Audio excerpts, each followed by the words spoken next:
Apple MacBook Pro with M1 review flexing arms. The easiest best way to think about the new entry level MacBook Pro is that it's a MacBook Air with a fan. Seriously, the fan is most notable difference between the Apple's two new laptops based on its own custom M1 chip. The new Air, which does not have a fan, has the throttle performance as temperatures rise. The Pro can just turn on the fan, which means it can sustain performance for a more longer period of time. Sure, there's some other small differences. The Pro has slightly better display and better mics and louder speakers.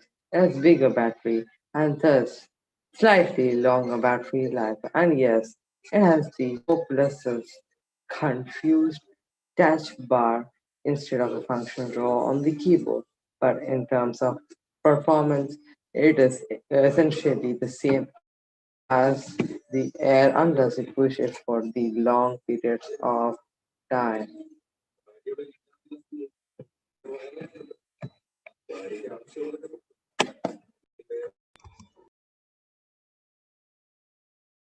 Sure, there's some other difference. The Pro has slightly better display and better mics and loudspeakers.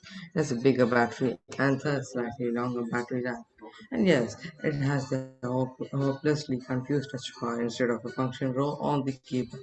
But in terms of performance, it's essentially the same as the Air unless you push it for long periods of time. And that all comes down to the fan. For some people, the tiny edge in performance will be worth the price increase of the Air. Dell the 1299 entry level Pro with an 8 core GPU, 8 GB of RAM, and 256 of storage is 300 more than the base model Air, whilst higher end configuration with 512 GB of storage is $1,499. 1250 more than the similarly equipped Air that said compared to the last version of this model we reviewed in 2019. The new one has no concern with its keyboard, excellent battery life, and even better performance. It's an upgrade all around. There's a lot of technical details to get into the around the M1, how it handles running apps well for Intel chips, and what that tells us about the future of the Mac. The short answer is that it's very impressive, and the MacBook Pro is an excellent laptop with great performance and impressive battery life. But if you are excited about buying a new M1 Mac, is it worth the extra money over the air? The long answer is a resounding maybe. The good stuff of Apple MacBook Pro 13 ports, late 2020, 8.5 word score, good stuff. So,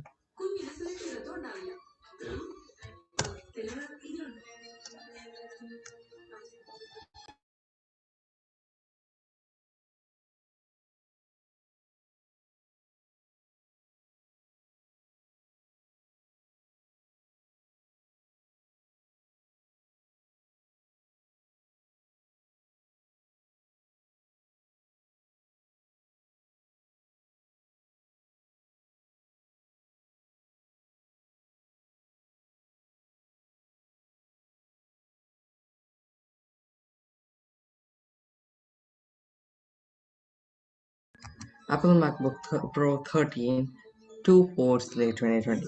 The pros are the great performance, excellent battery life, great display. Bad stuff means that only two USB ports, can get more than 16 GB of RAM, miserable webcam, touch bar makes everything harder, not easy. You can buy it for 1,299 from apple.com, buy for 1,299.99 from Amazon, buy for $1,299 from B&H Photos. I've gone into detail about the M1, how it works with the Intel apps, and how iOS apps run on Macs in detail in a MacBook Air review, so I won't rehash that here. The short version is that the Apple's done an absolutely incredible job making Intel apps run and well on those machines, and iOS apps are messy. You can read our Air review for a deep dive on all that. That's all the same on this MacBook Pro. Again, this real difference is the fan and what it means for M1 performance and M1 works differently than the X86 chips they are used into in the laptops, so there's a lot to unpack. A standard Intel chip like the quad-core 2GHz Core i5 Apple still puts in higher-end MacBook Pro doesn't always run at 2 GHz the base clock speed, but when it needs for extra performance, can turbo boost up to 3.8 GHz.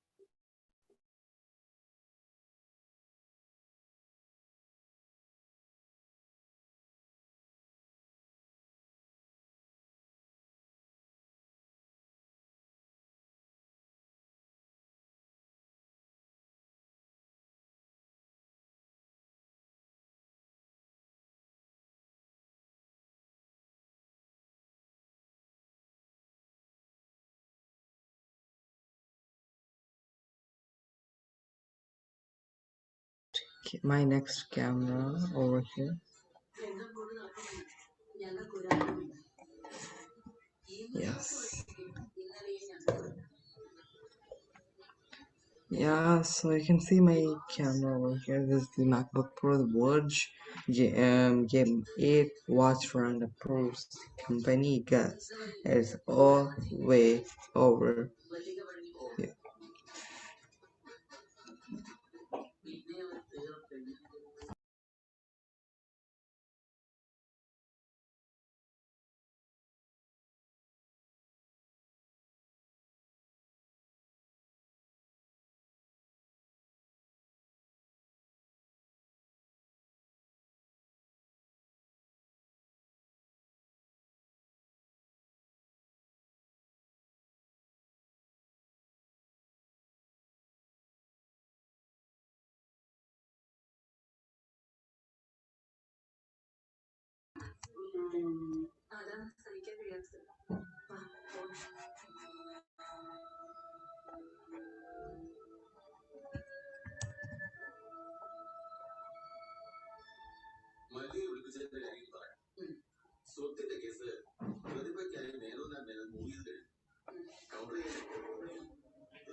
So the M1 based Mac benchmark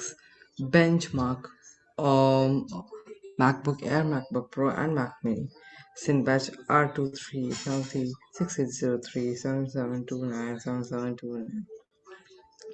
Sinbatch R23 Single 1494 1519 1520. Sinbatch R23 Multi Loop for 30 minutes 5369 7729 7780.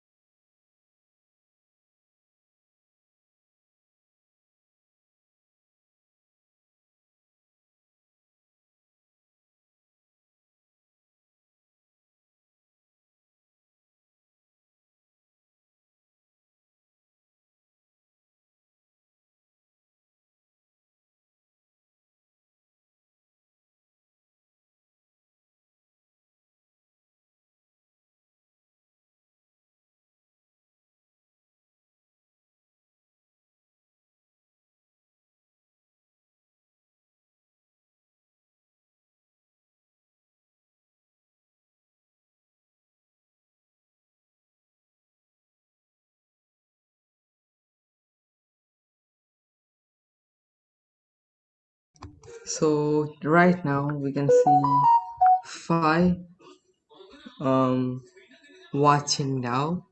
Let's continue our thing.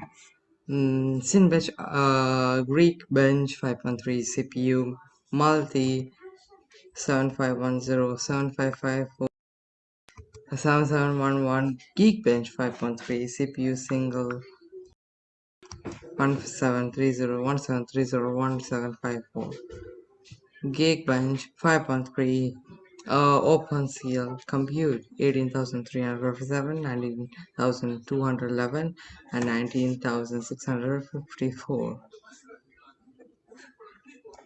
It's actually hard to get the fan to turn on in general. Things that instantly light up the fan on an Intel-based 16-inch MacBook Pro like Google Meet and Chrome barely register on the M1 MacBook Pro unless you are routinely pushing heavy sustained board loads on your laptop. The performance difference between the Air and the Pro is really not noticeable. I do want to stress that much. What we know about how the M1 works come from the Apple, and it's hard to verify independently. The only real information we have about the expected performance and energy usage of the M1 chip is the chart, which Apple did not label in any particular useful way. So the chart is coming up now on the screen.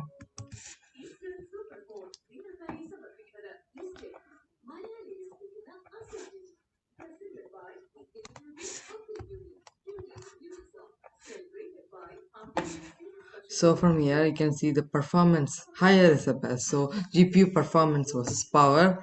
Here you can just see that M1 is over here, which is 2x than the latest PC laptop chip, and the M1 is 10 watt power consumption, which is the power consumption. In that the lower is the best, and for the performance higher is the best.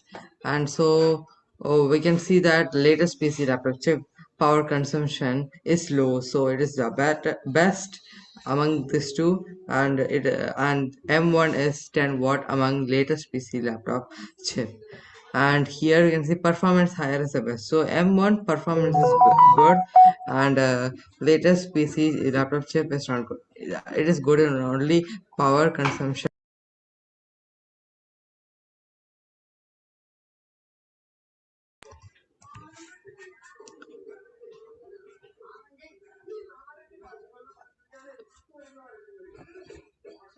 The company did tell me that the curves are plotted on a linear scale and noted that M1 offers double the performance of the unnamed competitor chips at 10 watts. It's also noticeable that the M1 curve stops. Apple says that chip team cares as much about battery life as performance, and it is designed M1 to offer a balance of both, not maximum performance at all cost. That means battery life on the Pro is excellent as it is on the Air. Apple has bold claims for the M1 battery life improvements, up to twice the battery life of the Intel models. And while I didn't see that, I did easily get 10 hours on a charge and had to really push things to drain the battery in 8 hours. After that, known the battery hogs like the Chrome, Electron, apps like Slack seem to be battery hogs under the Rosetta 2. So we will have to see what changes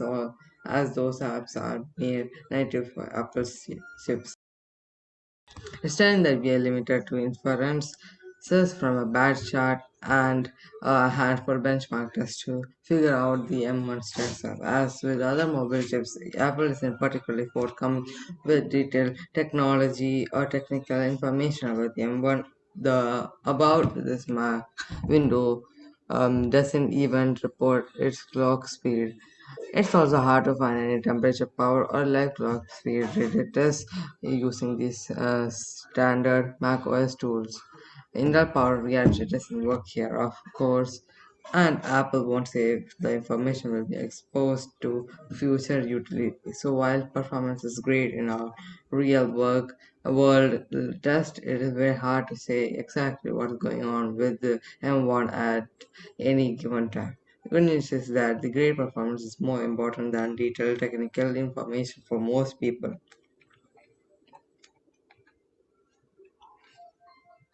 I would trade the seconds of faster rendering time on the Pro for the hours of frustration caused by the touch bar.